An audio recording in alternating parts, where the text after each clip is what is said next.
Welcome to Shorted Stories. Today we're talking about Before I Wake, in which a little boy's nightmares happen for real, too. What would you do? Buckle up and let's go. The film begins with a terrified man brandishing a gun and a sleeping child. Trembling and in an obvious state of anxiety, the man nervously enters the child's room. He looks around, as if expecting to see someone or something coming out of the darkness, and then points the gun at the child. However, suddenly the door swings open behind him and the man fires gunshots at nothing, waking the child. The man falls to the floor in tears, in shock. Mr. and Mrs. Hobson, Mark, and Jessie, adopt an 8-year-old boy named Cody Morgan. They try to forget the death of their only son Sean, who drowned in the bathtub when he was only 8 years old. They soon discover that Cody's dreams become reality, but that his nightmares can also become fatal. On the first night, the couple are amazed by the appearance of multicolored butterflies fluttering around the living room, emitting a strong light. Mark, knowing how much Cody likes butterflies, tries to catch one to show it to him. However, Cody soon wakes up and the butterflies disappear. The next day, the child goes to school and befriends a classmate, but at the same time arouses the hostility of a bully. Once home, Cody asks Mark who the child in the picture on the wall is, and the foster father replies that it is their drowned son whose name was Sean. Then Cody asks where he is, to which Jessie replies that he is in heaven, and Cody states that his birth mother also resides there. That night, the couple sees their deceased son and tries to hug him, but Cody wakes up and Sean disappears. Cody apologizes to them, promising never to do it again. The next day, Cody reveals to his adoptive parents his ability to turn dreams into reality while sleeping, and Jessie decides to take advantage of the child by having him watch movies and photographs of his son Sean so that he can dream about him at night and she can hold him again. Days later, however, Mark confronts his wife and points out that he doesn't agree with her behavior, accusing her of not loving Cody as she should, in addition to the fact that she is contracting a sort of addiction due to the visions that every night show her the drowning of her son Sean. The two argue and Mark, worried and furious, removes all the pictures of Sean that Jessie had hung on the wall. Cody then falls asleep at school, refusing to sleep at home at night, and an abominable creature, whom Cody calls Cancer Man, appears in front of the bully and attacks him, while Cody's friend, hiding behind the door, watches the scene in terror.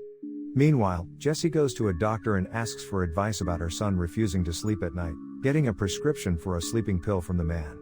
Once home, Jessie mixes the drug with a drink that she gives to Cody unbeknownst to the child and Mark, and that night Sean reappears to the couple, but this time he is strange and soon turns into a living nightmare. Mark runs to Cody's room and tries to wake him up while Jessie, after revealing to him about the drug, witnesses her husband being devoured alive by Cancer Man, then is violently thrown against a wall and passes out. The woman wakes up while a worried Cody is calling the police for help after finding her unconscious on the floor. Suspecting domestic violence and learning that the woman has given the child a sleeping pill, social services takes Cody away from her. Jessie then subtracts Cody's files from the social worker who had followed their adoption journey and later talks to Cody's previous adoptive parent, who had taken care of him for 15 months before ending up in a mental institution. He reveals that initially it all began with the appearance of colorful butterflies, and as Cody dreamed, all of his dreams became reality, including the deceased son of the adoptive couple. Then one day the man's wife fell ill with a bad flu and Cody was very upset. That night the Cancer Man devoured the woman, who disappeared like Mark. Shocked and heartbroken, the man showed a picture of his wife to the child to see her again during his dreams. However, what he saw at night was an ugly and strange copy of his wife, since Cody was too young to remember her face precisely. So, the man advises the woman to kill the child, but Jessie, determined not to throw in the towel, begins to do various research on the child's past and manages to make some discoveries about Cody's biological mother.